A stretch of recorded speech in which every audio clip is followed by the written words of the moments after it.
Hey YouTube, Bearded Bristol back with a little scotch for the common man. That's right, I am still alive after extended hiatus. I stumbled across a scotch at the local mart and was curious about it, so I went online for some reviews. Did not find what I was looking for, so I figured it was time to get back in the saddle and do a little Scotch review for you in case you're wondering the same things that I am. I apologize for my extended absence. I have a full-time occupation that requires me to be 24/7 on call, and it's limited my ability to appreciate Scotch, as it were.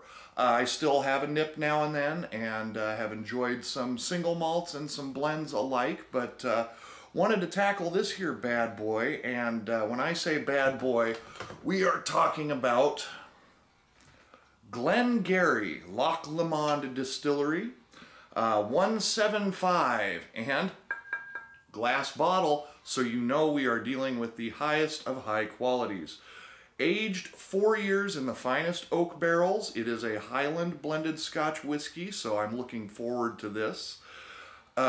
Glengarry Highland blended Scotch whiskey has been crafted using only the finest ingredients and matured to perfection. It is a full-bodied, I can't read that, whiskey with hints of smoke and peat. I apologize, they have the signature of the master distiller running right over the center of the label, and it makes it hard to read.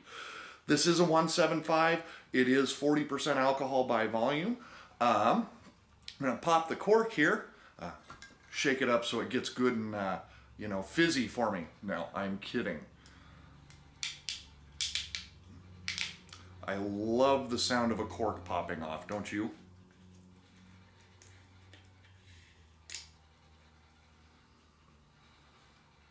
Well, thanks to the plastic stopper here, really can't get much nose out of this. So either there's not a lot of nose to be had, or the doggone plastic stopper is preventing me from getting anything good. So let's just dive right in.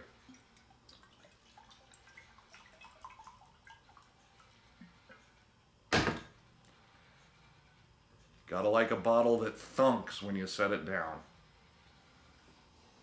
Okay, there's definitely a nose there.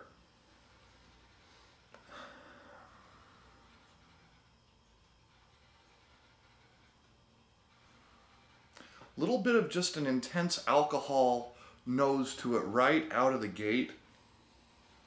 Smells a little smoky, a little peaty, I believe.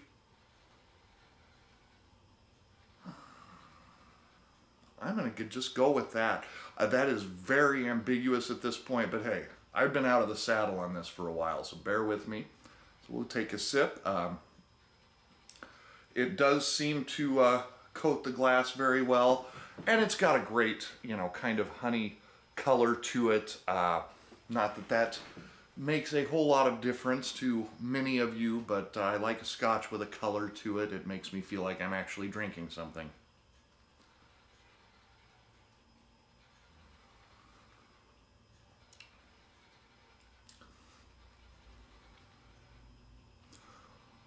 On first sip, it comes through very mild, but it is definitely smoky.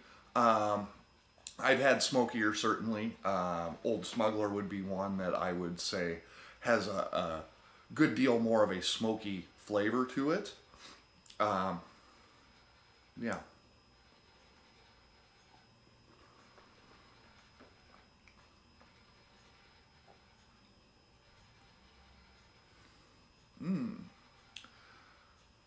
It's very nice. Hard to kind of pick out the flavors there. As I said before, it is definitely, it's got a smoke to it, but not super intense. There is some peat also, but it's not super grassy. It doesn't have the flavor profile of, say, a Laphroaig,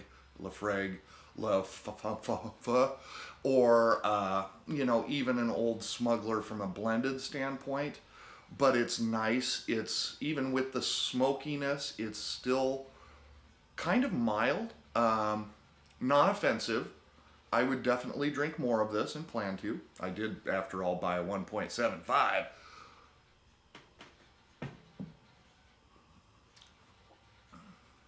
Yeah, it just, it's very smooth despite the smokiness. It does burn some on the way down, but not, again, in an offensive way, not something that's going to make you choke.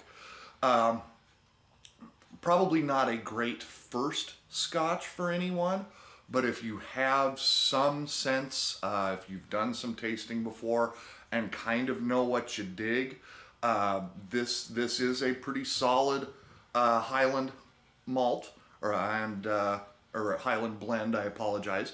I'm really kind of digging this. And for 30 bucks for 1.75, you could certainly do worse. I am going to tell you that for sure. There's lots of blends out there that you'll pay less and more for that you may have a hard time finishing the bottle. This one, I think you can figure out how to get to the bottom of this one. So consider that, you know, if I were to do a star review, this would probably be, you know, 3.5 out of 4 stars, I suppose. As blends go, pretty darn good. Stick that in your glass and drink it. How's that? Now, nice to be back with you all again. Planning to do some more videos, I think, in the future. I did miss conversing with all of you, and now, after hiatus, I feel like I've got my life in a position now where doing this type of thing is not going to affect my work in any way, and I can get back to sampling the finer Scotches for the common man. Look me up on Instagram, Bearded Bristol. I don't do a lot of Scotch stuff on there, but maybe I'll start. We'll just wait and see. Nice to see you all, and look forward to doing another review in the very near future. Have a great weekend.